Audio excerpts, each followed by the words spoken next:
پیارے مسلمانوں، پیارے دوستو، جب حضرت قطب الدین بختیار کاکی رحمۃ اللہ علیہ کی وفات ہوئی تو کوہرام مچ گیا۔ جنازہ تیار ہوا۔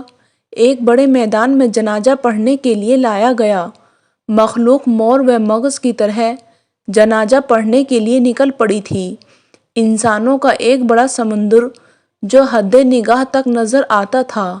یوں معلوم ہوتا تھا کہ ایک بفرے ہوئے دریا کی مانند یہ مجمع ہے۔ جب جنازہ پڑھانے کا وقت آیا، ایک آدمی آگے بڑھا، کہتا ہے کہ میں وصی ہوں، مجھے حضرت نے وصیت کی تھی، میں اس مجمع تک وصیت پہنچانا چاہتا ہوں۔ مجمع خاموش ہو گیا۔ وصیت کیا تھی؟ خواجہ بختیار کاکی رحمۃ اللہ علیہ نے یہ وصیت کی کہ میرا جنازہ وہ شخص پڑھائے جس کے اندر 4 خوبیاں ہوں۔ پہلی خوبی یہ ہو کہ زندگی میں اس کی تکبیر اولیٰ کبھی قضا نہ ہوئی ہو۔ دوسری شرط اس کی تہجد کی نماز ہو، اور تیسری شرط اس نے غیر محرم پر کبھی بری نظر نہ ڈالی ہو۔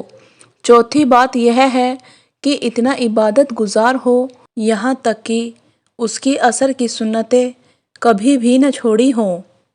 جس شخص میں یہ 4 خوبیاں ہوں وہ میرا جنازہ پڑھائے۔ جب یہ بات کی گئی تو مجمع کو سانپ سونگھ گیا، سناٹا چھا گیا، لوگوں کے سر جھک گئے۔ کون ہے جو آگے قدم بڑھائے؟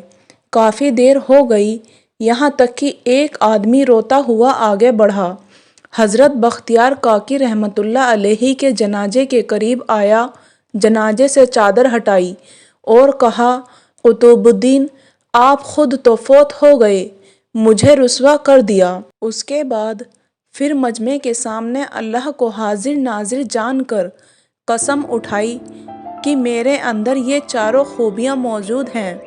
لوگوں نے دیکھا یہ وقت کا بادشاہ شمس الدین التمش تھا۔ اگر بادشاہی کرنے والے دینی زندگی گزار سکتے ہیں، کیا ہم دکان کرنے والے یا دفتر میں جانے والے ایسی زندگی نہیں گزار سکتے؟ اللہ رب العزت ہمیں نیکی کرنے کی توفیق عطا فرمائے۔